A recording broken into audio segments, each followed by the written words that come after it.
Most of I know a lot of you, and it is so good to see all of you here. I'm Becky Orozco. 25 or so years ago, I stumbled on this Adobe camp. And at that point, I was working for Elder Hostel, and I wanted to take educational groups there. So I found the owner and found out that it was Vision Quest. And they said I could bring groups there, but I needed to find somebody to take it on to preserve it. And that started a journey that I always knew if the right person saw it, we would make that happen. And that happened just 4 years ago when a university professor had us ask me if one of her students could do a report on Camp Naco, which got turned into a story map, which won the prize that year at the Historic Preservation Conference for Arizona, and got the attention of the State Historic Preservation Officer, who encouraged us to apply for this thing called the 11 Most Endangered Historical Sites in the U.S. And we got it. And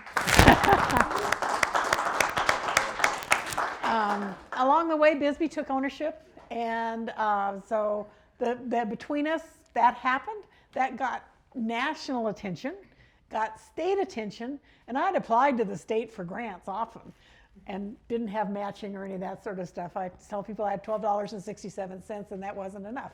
But once we got the attention, the state approached us. They asked for a grant, and we wrote a grant, but not for very much. And that grant, but to it we attached a master plan that told what it would cost to rehab every building in 2015 prices. Just the buildings, not the utilities, which has been a little bit of an expense we didn't expect, for $4.6 million, and that's what the state gave us.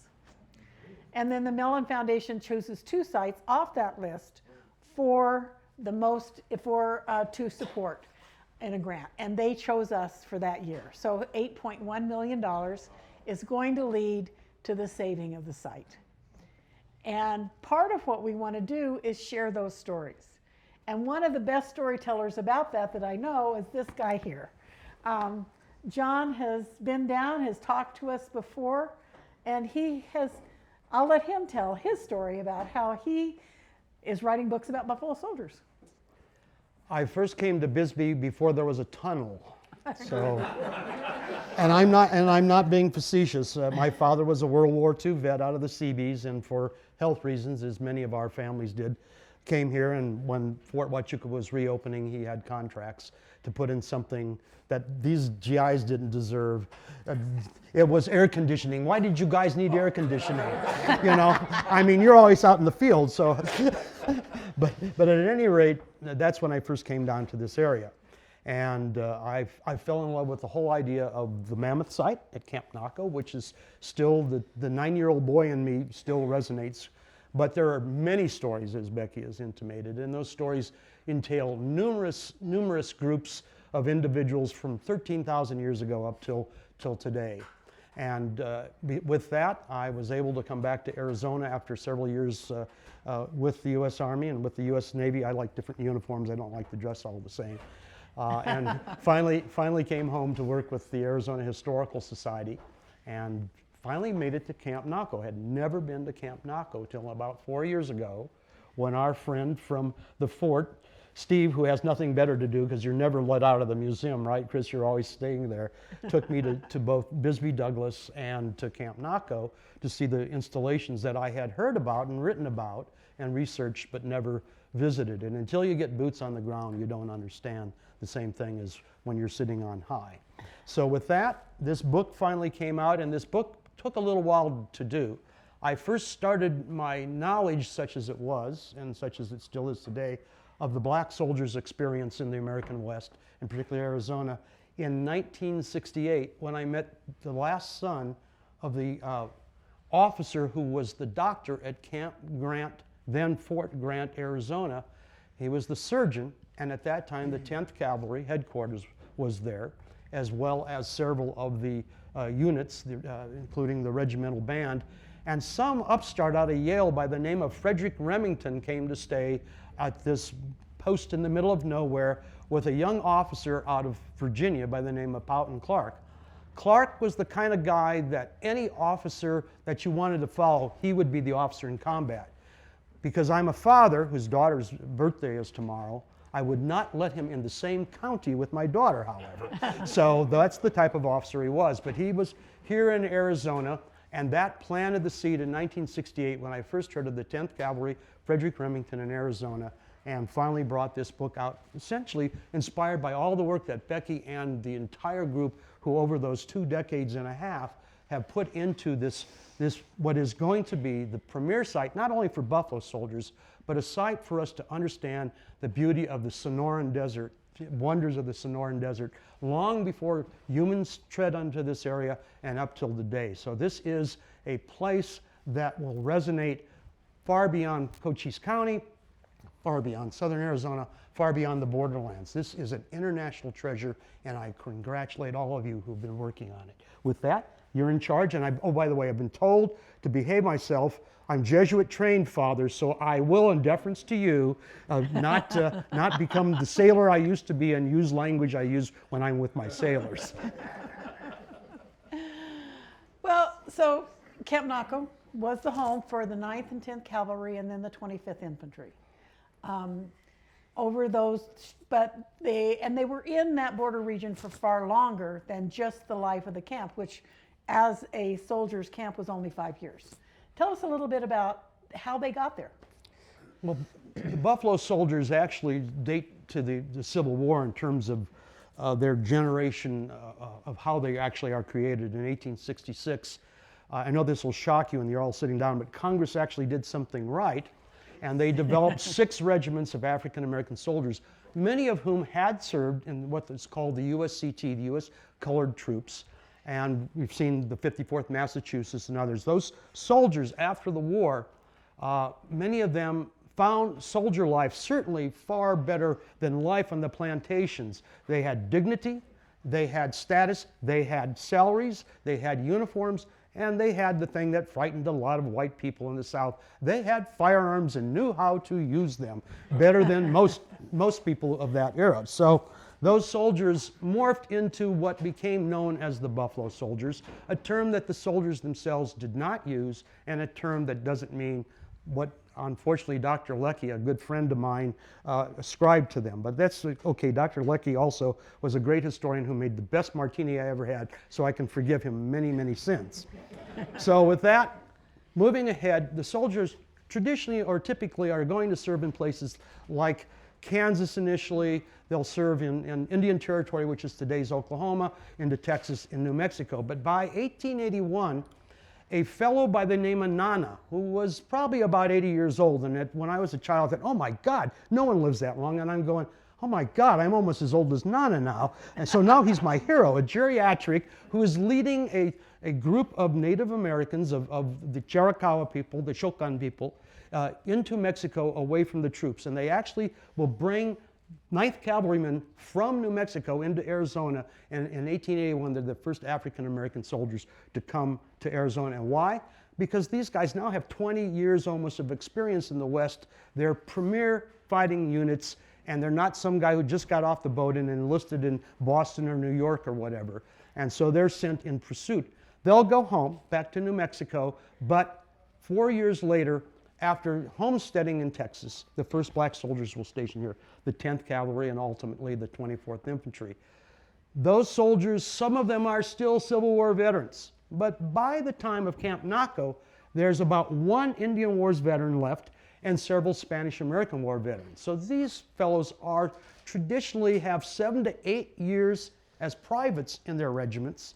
Their NCOs have 25, 30 years or so in their regiments.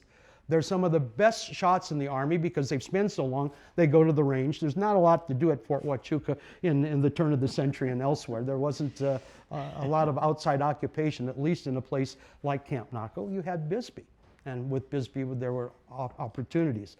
But it's the Mexican Revolution that's going to bring the troops back here. First, the Arizona National Guard, and ultimately not only the 9th Cavalry, who come down from Cheyenne, Wyoming, but also the 10th Cavalry will backfill with them.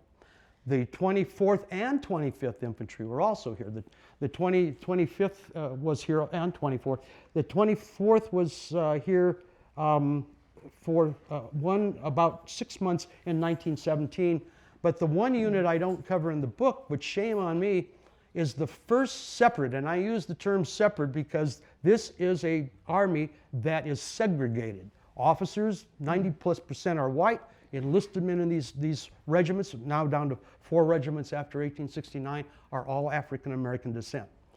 But all 4 regiments are here, but the first separate battalion of the Washington, D.C. National Guard comes when the 10th Cavalry goes with John Blackjack Pershing into Mexico on the so-called Punitive Expedition. And these fellows are very interesting because they're the only National Guard unit of about 120,000 National Guardsmen on the border after Villa's raid in March of 1916 in Columbus, New Mexico, who are 100% strength and about 90% veterans of the Spanish-American War or other. A lot of them are also graduates of a high school, the high school cadets in Washington, D.C., in a segregated black high school where Benjamin O. Davis, amongst others, went to school. And so there's a tie between all these individuals, and the commander of this particular battalion is a major. He's the superintendent of public schools for all the African American schools in the District of Columbia. These guys are not illiterate people who had suffered the indignity of slavery. These are professional soldiers, even as National Guardsmen coming down here.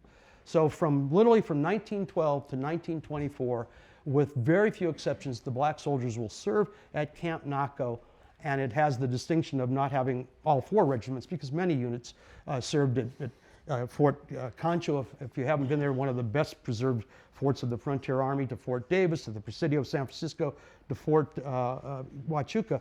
But this individual post had also the 1 battalion of the National Guardsmen.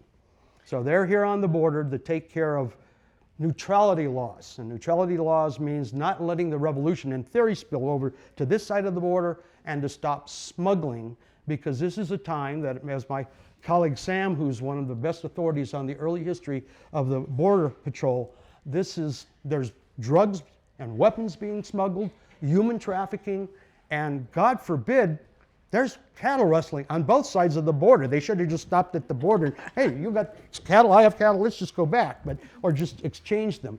So this is a time where these troops are serving a purpose of keeping our border safe and open.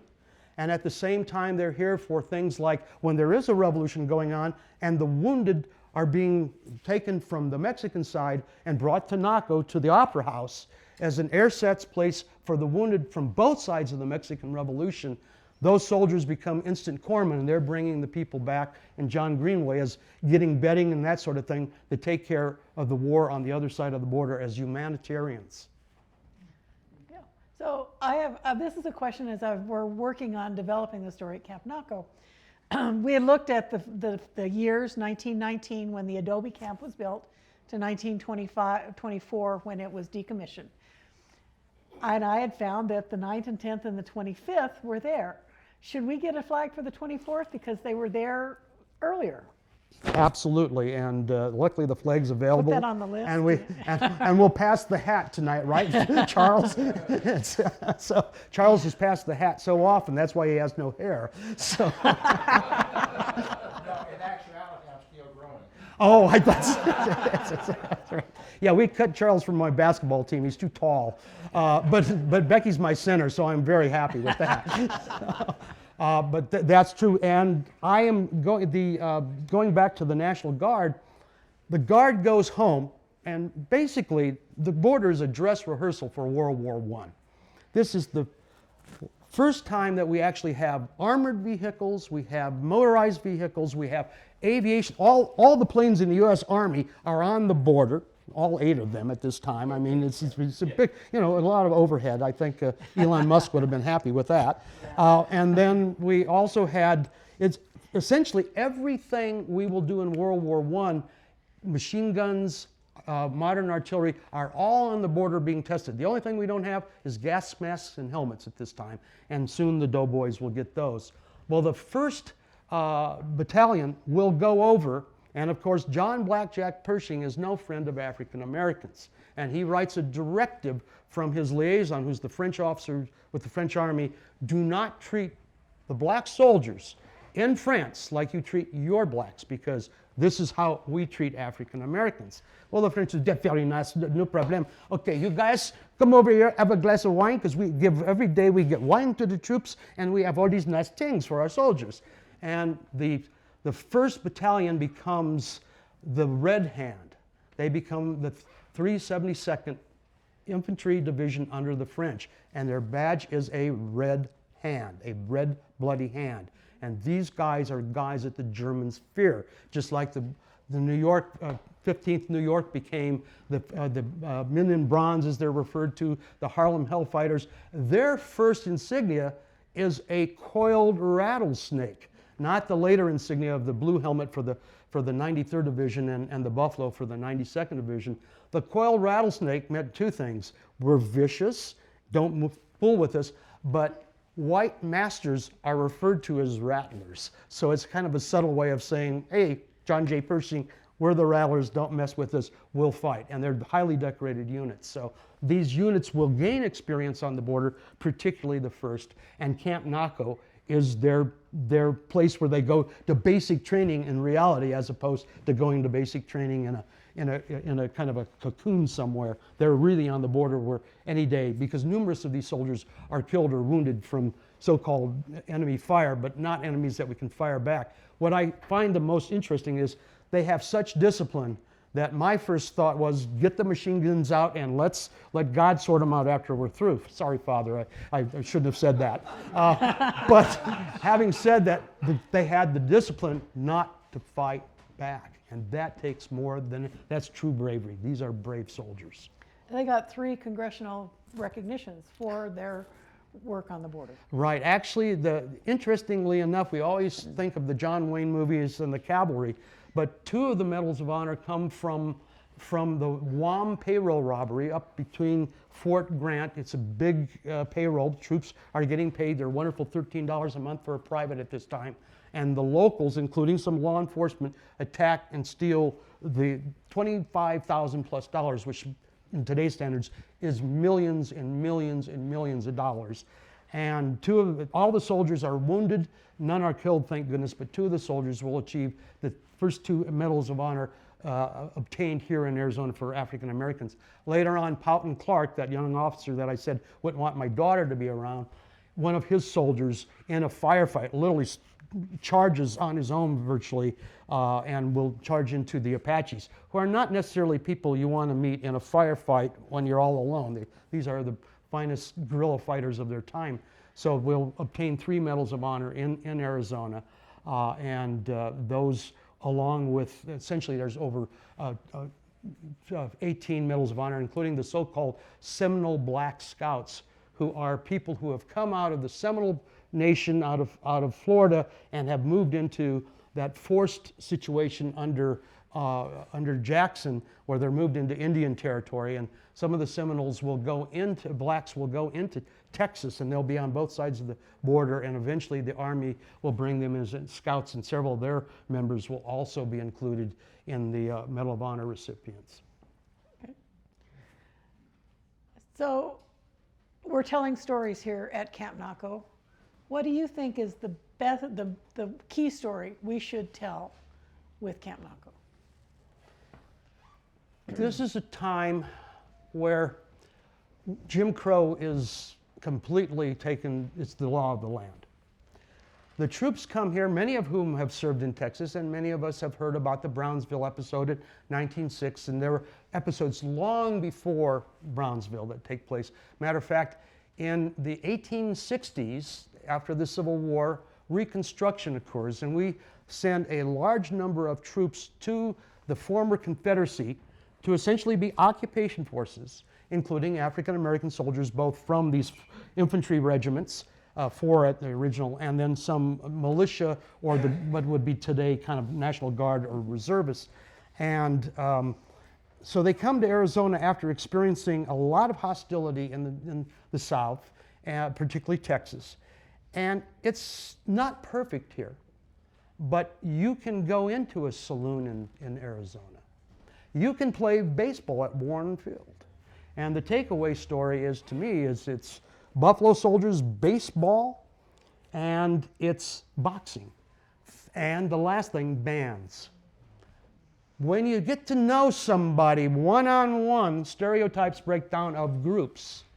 When they're playing baseball, and some of these guys go to the famed Negro Leagues, and Casey Stengel comes out here in 1918 with a bunch of pros from the major leagues, because I know you'll find this shocking, but they didn't make millions of dollars originally in baseball, in professional baseball. So these guys either had to go back to the farm to work, to throw hay or whatever, or go out in these leagues and play the minors here in Bisbee, and somebody else in Tucson, maybe the U of A team or what have you. The 25th Infantry's team were called the Wreckers, and they were called the Wreckers because they essentially wrecked most people's records. They were so good. A lot of these guys, if we had had an integrated society, would have been in the Hall of Fame. They beat Casey Stengel's pros out of Nogales. They had been serving before that in Hawaii. So, okay, the message comes, you guys in Honolulu, yes sir, what are we going to do? We're sending you to Camp Naco. Where's Camp Naco? Oh, you'll love it. Don't worry about it. It's just like your recruiters told you. It's going to be great. So, having said that, it's that inner connections between breaking down barriers. This is the beginning of Jim Crow dying and civil rights starting because of the bravery of those soldiers, who not only were important to the African American community, but they eventually became the heroes of the nation, their nation, which often treated them less than second-class citizens. Okay. All ready? Okay. So, We're getting the high sign from our leader. yeah. A movie company came out to Fort Huachuca to film in the best possible place a movie about Custer and the Last Stand, because Arizona looks just like Montana. And so there you have it. While they were here filming the other movie in 1925 called The Golden Strain, they made a newsreel, which some of us are old enough to remember the double features in the newsreel and the cartoons, which was the only thing I understood in those days, but learned about classical music. Shoot the wabbit, shoot the wabbit. But at any rate, this is the newsreel that they made in 1925, the year after Camp Naco is abandoned, some of the troops having them been pulled back to one of the last surviving posts. These barracks still stand. They're coming out. If we had a bugler here, we would be playing mess call, or actually assembly at this point. And this is actual footage of the troops. Now, segue, this is showing the modern soldiers on the border in Arizona, the modern 25th Infantry. There's the morning gun, and to the colors. Johnny, you're not standing to attention. I'm very upset. At any rate, Sergeant Major, we'll talk later. And the first sergeant is, of course, reporting to the commanding officer. Now, one of the officers who came here in the early period when Camp Naco was still a tent camp, transferred from the white 7th Cavalry to the African American 10th Cavalry. Now we're going in for our sumptuous meal, and by the way, we have the 1916 cookbook. And if I can really convince Jeremy, we're going to make you guys eat what they ate in 1916, because we have recipes for 60 people, for just enough for everybody in the room and a couple of your friends. But this was the life of the soldier during the day. These are premier horse soldiers. Now you have to also understand that the bands, as I had mentioned, not only did they play the traditional military music that we would think of the John Philip Sousa, depending on what time period, they might be playing ragtime, they could be playing jazz. What you want to do is have these people show up into your town for your dance, because the soldiers were excellent musicians. That same regiment, the 25th Infantry with the baseball team, had a 45-member band that would go up every year, say, to Phoenix for the annual fair, the state fair and such. When you had your big Legion, American Legion convention or whatever, you wanted these bands there. They were crack. But the thing about the 9th and 10th Cavalry Band, and in my book I have a photograph of the 9th, it's like Ginger Rogers. Remember, they said Ginger could do everything that our friend Fred Astaire could do, but in heels backwards. Well, the 10th Cavalry Band and the 9th Cavalry Band played on horseback without reins. You can't play a tuba and hold reins. So these were amazing horsemen and musicians at the same time. Why they came out here to do the film in 1925, it was cheap. The equivalent of the Department of Defense said, yeah, you can come to our fort. So they took all these guys who are soldiers, who are excellent at what they do, and they just shipped out costuming so they would look like they were in the 1880s. Well, sure, but you have to have an enemy. Who's the enemy? The Apaches. Where would we get Apaches? Oh, let's see, we have scouts at the fort, and we have a reservation where we can bring them down by train. So all the Apaches in the movie are real Apaches, and all the soldiers are real Buffalo soldiers. And I'm trying to find the film because it's a nitrate. So this has survived, but we don't know where the actual film is. I'm looking for it, and if we get it, one of the first things we'll have to do is have a big screening out at Camp Naco because they have a perfect place for a theater there. But the soldiers' precision, every one of those horses, I can tell you, are almost in step like an infantryman.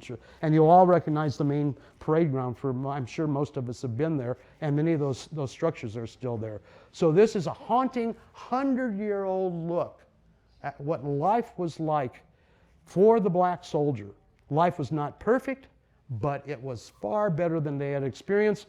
By this time, the salaries went up in 1908, so soldiers made a better salary. And look at the precision. This is the whole battalion. The band oftentimes will be in the front playing, and they make decent salaries. They have housing. They're starting to get housing for NCOs now because originally these are all open bay barracks, just as they are at Camp Naco. In the Army in the post-Civil War, pretty much except for the officers, it was a bachelor army. I guess the thought was if the Army wanted you to have a spouse, they'd issue you one.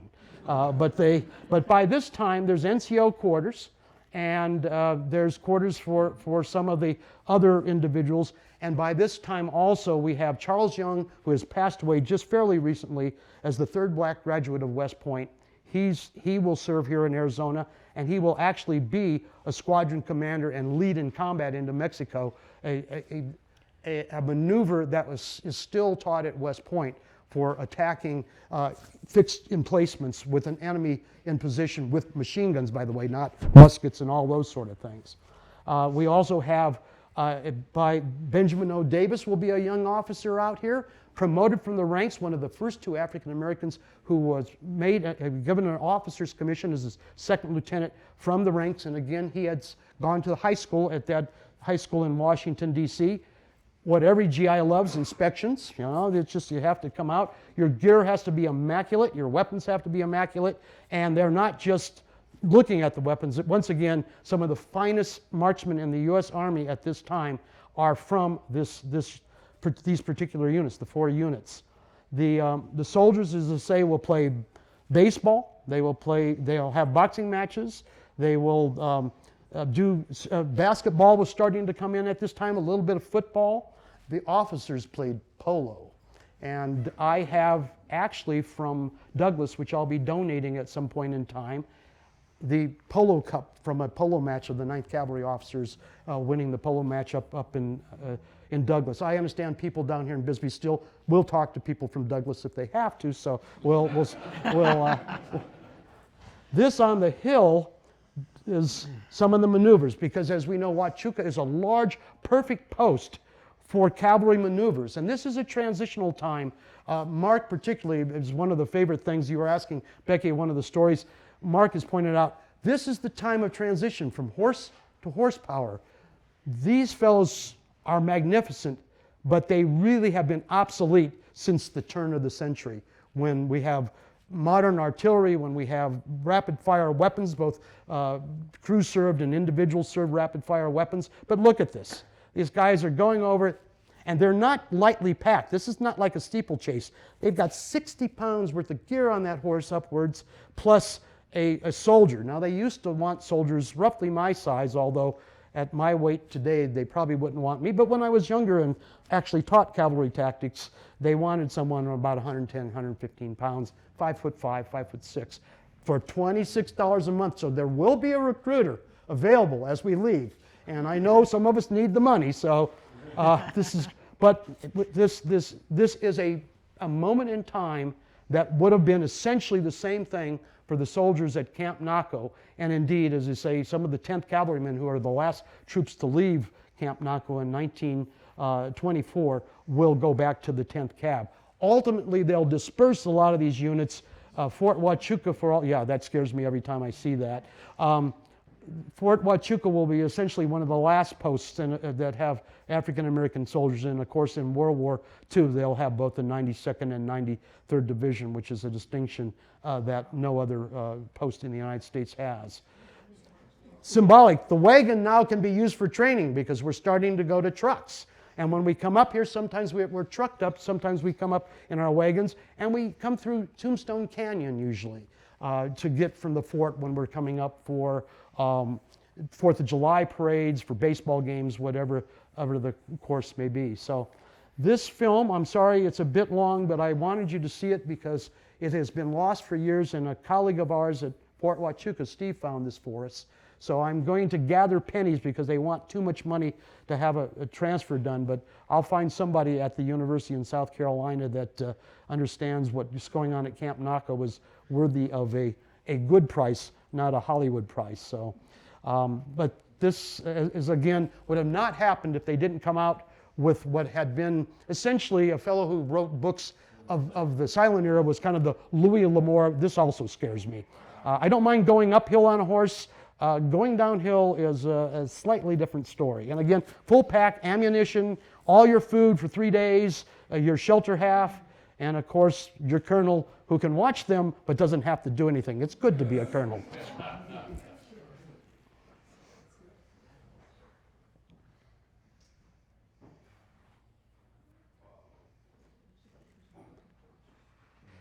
Pack trains. Pack trains. George Crook, during the Apache campaigns, was one of the big proponents of pack trains. Pack trains can go someplace that a wagon or a truck or something of that nature even today can't go. And so these pack trains would bring all the ammunition, all the feed, because horses have to be fed as long as the soldiers, all the appurtenances of logistics. I was with a logistics command in Europe, and I never appreciated what logistics are, but without bullets and beans, you don't have a battle. And so the pack fellows were civilian packers who worked for the Quartermaster Corps. So that goes back to one of the other B's, business.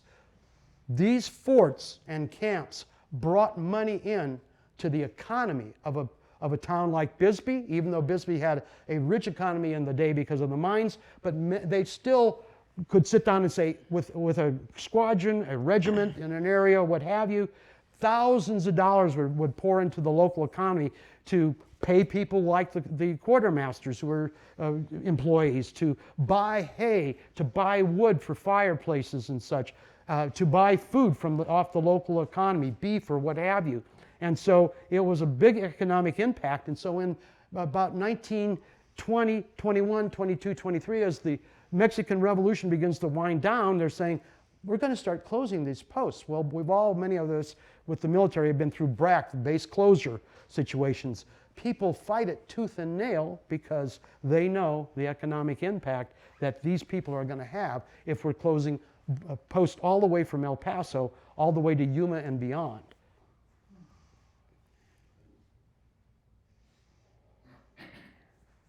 And of course, you know, if you didn't like somebody and you were in charge, they could ride drag in the back of all these animals, and the next time that you told them to do something, they do it very fast. Still the same traditions and ceremonies. Play to the colors, bring the colors down. After the evening gun, officers all out in the front porch of headquarters. And of course, the next generation of officers and the Drum and Bugle Corps, which was all a volunteer group. And when you couldn't get the band out, you could send these fellows out for retreat ceremonies and such. So that was a day in the life of a soldier, not too different than what we would have seen at Camp Naco circa 1920. And there's the regimental colors of the 10th.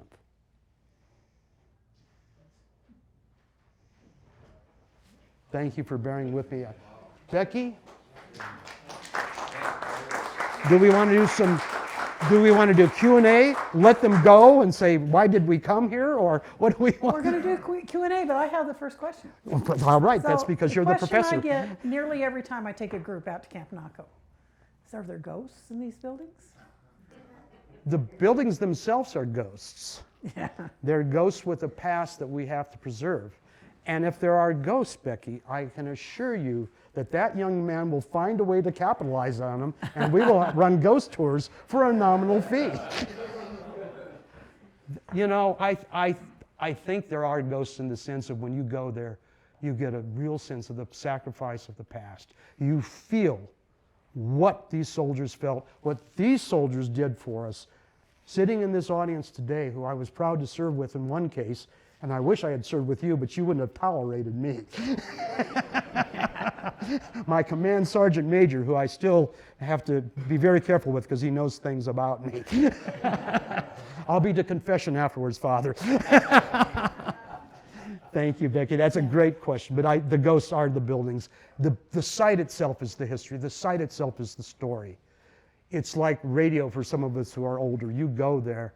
You don't need all the special effects and IT and such. And you know, you just stand in that spot and listen to the silence. And sometimes enjoy the hummingbirds, which is one of my passions. Questions? How many of these forts did they build?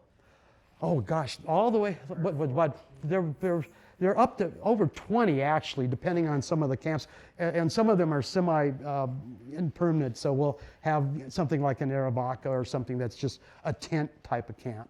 This one was meant to be a little more permanent. And what I didn't point out is it's 1919. We have all this surplus from World War I sitting in the quartermaster depot back in Texas that we can ship out things that are difficult to get at this time. We have a railroad, but try and find doors and windows and all these things you need to put in. And even the overhead ventilators, they're all in storage. So it's like, well, do we surplus them out or do we build the posts? So each of the posts will be something different. This one and one in New Mexico will be adobe, but some will be out of wood. And so there's more than... There's somewhat standard, and there's really standard plans, but the standard plans tend to go by the wayside depending on who the quartermaster is and that sort of thing. It's funny, the one quartermaster who comes here, the building construction quartermaster, he puts an ad in the local Bisbee paper looking for housing. There's no housing here. This is a big mining community. Where are you going to get housing in this town? And we're bringing in all these contractors and construction people, which is, again, more money into the coffers of the town. And so there's difficult, and then he's advertising for a servant because God forbid his wife would have to work because he's an officer, you know, and you know they don't do that.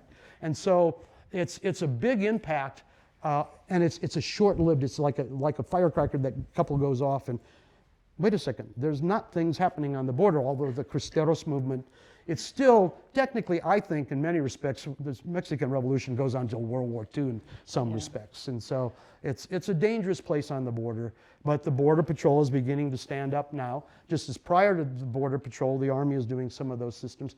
Prior to the Park Service, till 1916, the soldiers are park rangers. So they're in Sequoia, Yosemite, Yellowstone. Sometimes they're African American. Matter of fact, Charles Young is a superintendent of the national park in the Sequoia area with the 9th Cavalry. They've come out of Philippines. And one thing I find about these soldiers, my grandfather's French Canadian. He probably saw maybe a little town to go in for some big, you know, novena period or something, because all the priests were French, you know, in that area, and so you go in. But he'd never been very far away from any place.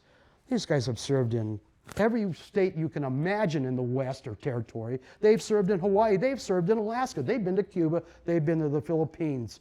Even the famed Pullman porters don't have the travel. And the other thing I see about this is the beginning of the Great Migration. These soldiers leave before people start to head up to Chicago or in Indianapolis. They're the spearhead of the Great Migration. They're part of the diaspora long before virtually anybody is leaving the South to go elsewhere. I also wanted to say one thing. Thank you so much to the museum again. One of my last jobs was I was the officer in charge of Ronald Reagan's funeral. And we had several entities like Camp Naco and this museum and such. And our senior member of all our cultural areas said, there is no conflict amongst us. There is, as long as we all work together, cooperation.